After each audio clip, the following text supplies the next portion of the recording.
Welcome to another episode of Rocket Your Dollar. I'm Henry Yoshida, the CEO and co-founder of Rocket Dollar, a self-directed IRA platform based in Austin, Texas. And I'm very happy to have Greg Mohr on the show with us today. Greg and I were just actually talking right before hitting the record button that he used to live, kind of close to me here in Austin before actually unlocking his old 401k to do the types of investments that he does now. So in his case, as you can see in his titling there, that Greg Mohr is the franchise maven. So without further ado, maybe we can let Greg, why don't you tell us a little bit about yourself, and then we can kind of get into how you became the franchise maven, because I'm very curious to learn about that. Well, thank you for having me today, Henry. I do appreciate it. Well, right now, as franchise maven and a franchise consultant, what I do is I basically turn people into entrepreneurs through the world of franchising. So Okay. people want to go into business for themselves. They don't have the latest, greatest idea, and they've heard about franchising, but they don't know how to go about finding the right and perfect franchise fit for themselves. That's where I come in. I guide people through that process. We find a great franchise for them. Okay. Now, does that process, is that related to maybe someone's personal interests or location and where they're based and what the needs may be? How do you pinpoint that? Or is it some combination of all those things? Henry, it's a little combination of all those things. Basically, what I do as we go through the process, and I have a nice step-by-step process I take folks through. But what I'm looking for there, Henry, is where have you been? So what do you bring to the table? What is your skill set? And even most importantly, what is the skill set you enjoy using on a regular basis that you can utilize in the new franchise? So what do you bring to the table? Where have you been? What's your past? Where are you at now? How much time do you have to invest in a franchise? Are you going to step away from your job, or are you going to keep your job? So you're going to do a manager run if you keep your job, semi-absentee type business. What are you comfortable investing in a franchise? Where do you want to be 10 to 15 years from now? Quite often, though, Henry, it's not necessarily, what you're passionate about or what you're interested in. It's really, what are you looking to accomplish with that franchise? And then I can tailor a franchise around what you're looking to accomplish. I see. Okay. No, that's very, very fascinating. Well, and then let's step back a little bit. How did you kind of get into this? I mean, when we were talking, I don't think you kind of explained it. I just kind of loosely touched on it, but you are a corporate person working at a large, basically technology infrastructure company, and now you're the franchise maven. So how'd you kind of get into what you're doing now? Well, I'll keep it short, but we got to go into the way back machine to get Okay. things started. When I first got a job back in the late 70s, aging myself here, most of us got jobs at fast food places. Mine just happened to be Taco Bell. I knew the managers; they were hiring. But Okay. as I found out, as I moved up on the Taco Bell world and started managing the restaurants for this lady owned 50 Taco Bells throughout the Sacramento, California area and Woodland, California, where I lived. And Okay. she was a master franchiser for Taco Bell. My first foray into franchising. So I did that for a while, worked with her, built up her stores, became a restaurant manager, did that for 15 years, got bored, got a degree in electrical engineering and physics, went to work for Motorola Semiconductor, did that for 15 years, got bored with that, and got out of that. And I'd owned a couple of businesses while I was there doing part-time with a friend of mine. But so I sold off my half of everything to him when I've got out of the corporate world. So 30 years in the corporate world, read Robert Okay. Kiyosaki's book, Rich Dad, Poor Dad, ruined my corporate career in a good way. And I said, I've got to go back and I've got to go into business for myself. I enjoyed that time that I worked with Kathy over there at Taco Bell doing the franchise thing. I got to look into that franchise thing. So I did. I found a franchise consultant. I had no idea they existed at the time as I was looking through all the different sorts of franchises. Yeah. Yeah. And he helped me find a great franchise for myself, which I did for a couple of years. But I really enjoyed what the gentleman did that was helping me, because he got to work from home. So I was driving around helping businesses out. So I spent a lot of my time driving in between talking to people. Whereas as a franchise consultant, he got to work from home. So a very good efficient use of your time. And I really enjoyed that. So I just told him, I said, I want to teach me what you do. I want to do that. So Yeah. that was 10, 12 years ago. I sold off my franchise and got involved with the franchise consulting business and haven't looked back since. Okay. All right. Now, as a franchise consultant, do you represent basically you're the middle person with all franchises, or are you sort of you have a bailiwick that these are the franchise, whether Taco Bell or Jiffy Lube, or I'm probably naming the really, really big one. I imagine that there's thousands and I'm just naming some of the big names like a McDonald's, Taco Bell. Jiffy Lube, Dunkin' Donuts, and so forth. I stumbled into a franchise conference by accident. It was at the same hotel, and I went the wrong direction. And I was doing financial consulting, Yeah. and then mutual fund companies' booths weren't anywhere near as interesting as like Dunkin' Donuts, McDonald's, and all these in one spot. So I Sure. stayed there because they never kicked me out. And so that was my probably closest I got to franchise consulting. You know, so Henry, there's probably like 5,000 franchises in the U.S. today. I work with an organization called the Perfect Franchise, and we work with about 300 different franchises in all sorts of different industries. So you're naming off a few, the brick and mortar type franchises and businesses, but there's some that are in there, quite a few that are in the service type industry, which don't require as much of an investment and are very good. So we have many different franchises. I work with I think we're about 300. We get to know them pretty well. They tell us who they're looking for, who's going to make a great franchisee in their system. So we know what traits to look for when we're doing the matchup between my client and what franchise will be a good fit for them.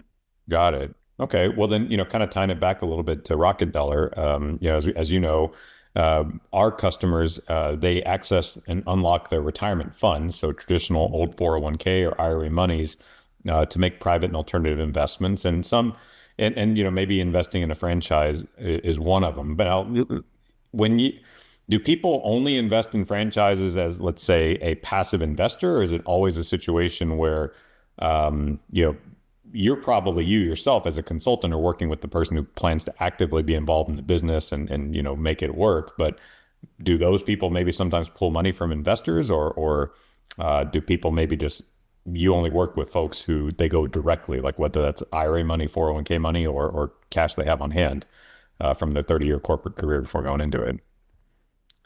So from that, Henry, what I do is about half of my people want to do it full time, and half of my people want to just build an asset on it as semi-absentee type asset, Okay. and they generally don't get money from investors. We have a couple of different groups of people that will help them for them. So normally they just use their own resources and own money, and that could be, a rollover from a 401k plan, an SBA loan, Okay. or a few other different types. Okay. And then, maybe we can get into a little bit the nitty gritty here that since our community are people who self-direct their IRAs, they Mhm. kind of know that typically they can't invest in things directly where they might be actively involved in that business. But there is a part of the self-directed IRA world that you said you actually did to do your own franchise that allows folks that might be accessing 401k or IRA money to own or invest in a franchise they would run. You want to give like a quick rundown of that, and I can maybe give some color. I just know that our audience is not just the typical person off the street, but someone who might already be self-directing their funds. So when I left the corporate world, when I left Motorola Semiconductor, I had my old 401k. Yeah. We moved that into a self-directed 401k plan. And the reason we do that is so you can buy stock in any corporation that you want to. So what we did with me is that we created my C corporation. You need a C corporation because that's got stock. So Mohr Franchise Consulting, we created that. That's the C corporation. Opened up a checking account. Mohr Franchise Consulting. Now, when we took the money from the traditional 401k and put it into a self-directed 401k, I can buy stock in my own corporation. So basically, what you do is you just transfer the money from the 401k into the C corporation's checking account, Mohr Franchise Consulting, and we've got people that'll do this for us. And I actually had to issue myself a little stock certificate to make it all nice and legal Okay. on that. But these people take care of everything. It's the way to invest in a business for yourself if you do not want to go into debt. And that's what I did. I don't want to go into debt. It's Sure. fairly simple, depending on who's doing the 401k rollover for you on that. They just make certain that you're in compliance with the IRS and get all the paperwork filled out for you on a regular basis. Now, that type of consulting, that's separate from franchise consulting. Like, or I'm assuming that you're probably connected to a network of tax advisors who are familiar with this, and then you strive probably strictly focus on the franchise part of the consulting yourself. Absolutely correct, Henry. I do not get involved in that. That is definitely not my area of expertise. I got a team of people that will do that for you. Okay. Now, I guess this is going back to you, and I know I'm kind of going from the concept to like, Greg Mohr, Franchise Maven on a personal thing, but I'm sure people are wondering, like, so when you did the franchise, that you invested in, then you sold it to become a franchise consultant. Is this a, do you, well, one, I guess first step question is that what franchise did you go into? And like, what are the general dollar amounts? I mean, maybe that's changed today in 2026 versus like 15 years ago, but I'm just trying to give people a sense of like, what's the entry fee? Uh, So the Henry, first question, the franchise that I went into was a Schooley Mitchell telecommunications consulting franchise, kind of a big one there. okay. So we help people with their phone bills. So not people like you and me with, one or two phones. Think about an office building, a car dealership with Okay. multiple phones. So we help them reduce their phone costs to get them the same or better service on that. Okay.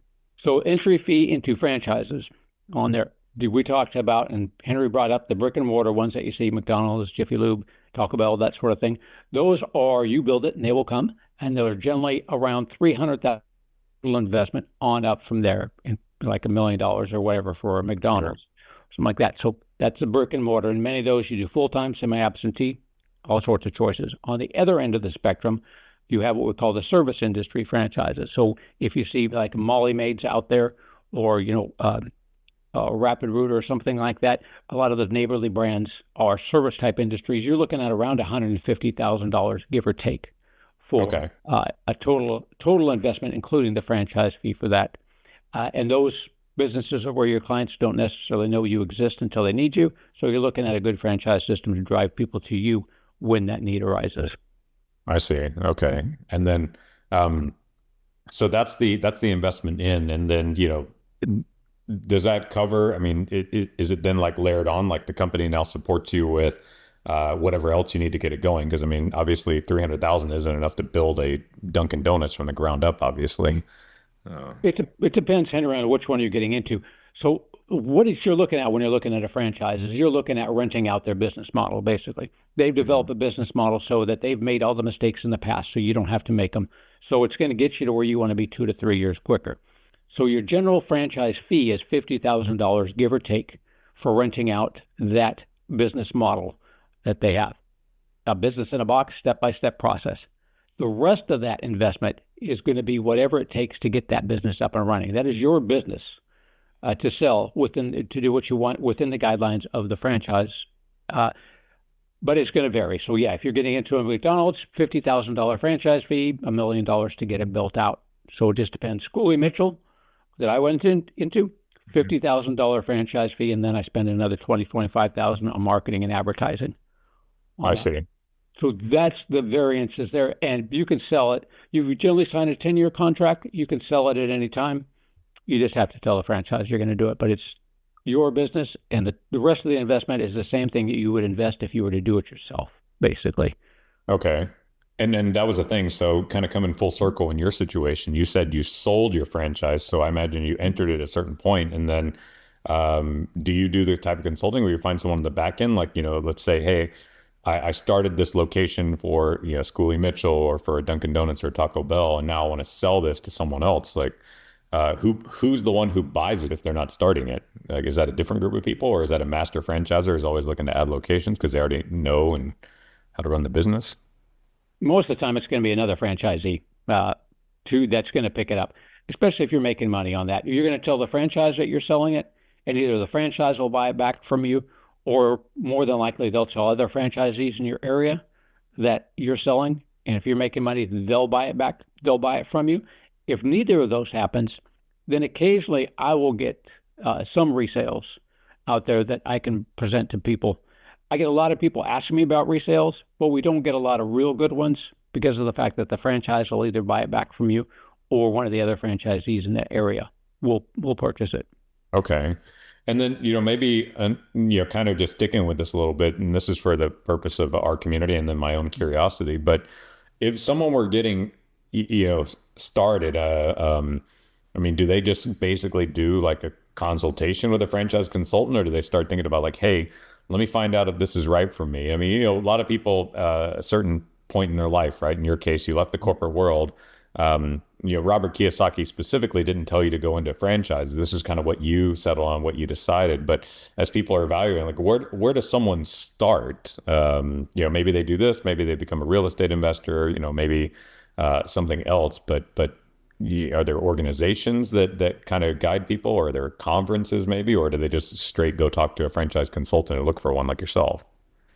Generally speaking, Henry, most of my people just come straight to me. Although I do have a lot of real estate investors that come to me. A great, probably 25, 30, maybe even up to 50% of the people that come to me have invested in real estate at some point in time. But there is no organization except for the International Franchise Association, where you can actually learn a little bit about franchising. There's some great books out there.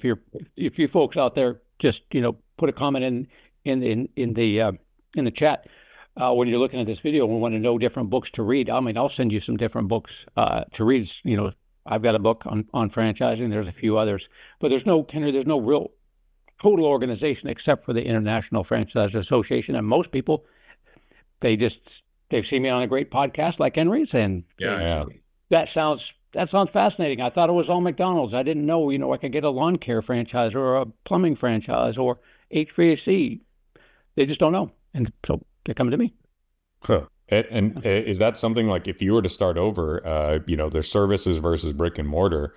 I mean, I think to myself, and this is just me thinking a little bit out loud, maybe you can pontificate just as a position as an expert, but the one thing that's kind of nice, maybe looking at the services one, there's certain services that just physically can't be done through technology and artificial intelligence, right? I mean, you can't fix your toilet by talking to ChatGPT, for example.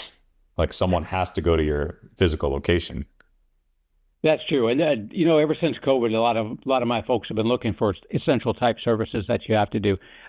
Senior care, even, when you got to take care of mom and dad, unless they come up with a robot sometime soon that can go in there. They're sending people into mom and dad's home to do it. HVAC, you always have to have somebody. You can't do that. Electrical, plumbing, restoration services, all sorts of different things. And it's a huge customer base because everybody needs them and everybody has to use them. Yeah, everyone. I mean, we have an aging population, right? So there's pretty much an endless supply there. Yeah, look at me getting old. Yeah, getting old. Well, you said you did a 30-year corporate career, so you're like a third career guy, right? So a corporate person, and then you were a franchise owner, and now you're a franchise consultant, helping people do these things. And how do people find you? So maybe that's another thing. Like I should give you a chance to how do people find Greg Mohr, the Franchise Maven? You can go to my website, franchisemaven.com. That's franchise, M-A-V as in Victor, E-N.com. You can email me at greg@franchisemaven.com, or just, I'm old, so do it the old-fashioned way. Pick up the phone, 361-772-6401. And I did have another question to kind of ask, but looking at franchises now, just someone in your perch, and if you're comfortable answering, like I'm just trying to get a sense of and people are always curious, but if someone were to get into this now, like what are some of maybe you don't have to name the companies, but like 3 great areas for franchises that people may want to enter, just based on where we are at economic times, and so forth, like entry point and potential to make, lots and lots of money, and maybe like 3 that just aren't so great. Cause I imagine that changes as the world changes, right? That maybe fast food was great 25 years ago, but now it's gotten a little bit saturated and services are better and so forth. So I don't know if you have an opinion on that. I do. A while back, even before the COVID time, we had a run on yogurt on that. I mean, there's just, everybody was creating a yogurt franchise. For some reason, there was just a big craze for it. Whenever you're looking at getting into any kind of business, whether it be a franchise or a general business, find out what that business model is and how they're going to sustain themselves for a while. Yogurt was not able to sustain itself for a while, so we got down to just a few on there. Look at, if you want to reduce your risk, look at 2 things. 1, how long has that franchise been in business? 2, how many franchisees does that franchise business have? Only 5 or 10% of the franchises in the U.S. get to 100 franchisees or more on it. Okay. Look for that. And then look for what my people like to look for these days is essential services like we talked about. Electrical, plumbing, HVAC, restoration services, senior care, anything health related. Always a good one. Health related is going to be a little bit more on the brick and mortar type side and not on the services side, because you're going to have generally a small office for something like that. There's many different brands out there and many different groups. The Belfour Group does a lot of restoration services. The Belfour Group is the largest restoration company in the whole wide world.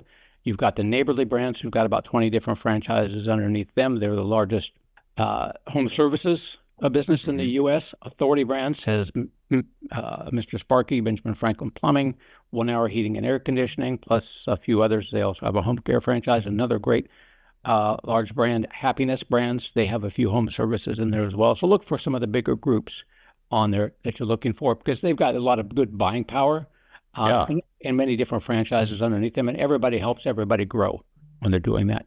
Got it. I mean, that alone, for people that stick to the end, I mean, that information is great. And even then, people just can't take that and run with it. They probably still need a consultant like yourself. So we'll definitely drive people your way. But, I appreciate you taking time out of your day from Licking, Missouri. Never heard of that town. So I love learning about new places and so forth. But Greg, we want to thank you so much for joining us and thank you for that information at the end, because I think that this is something that people are really, really interested in getting into. You got a lot of talented, in our case, our community has a lot of talented operators in the corporate space. And, they're looking for maybe something that they can own themselves as opposed to operating a big budget or a division of a major corporation. They could build something for themselves and maybe start as a franchisee with just one location and become a master franchisor and maybe make an impact on the future Greg Mohr at 15, 16, 17 years old. Exactly right, Henry. I love it. Yeah. Well, thank you very much for joining us, Greg, on the Rocket Your Dollar podcast. And sounds wonderful, Henry. Thank you very much for having me. It's been an honor.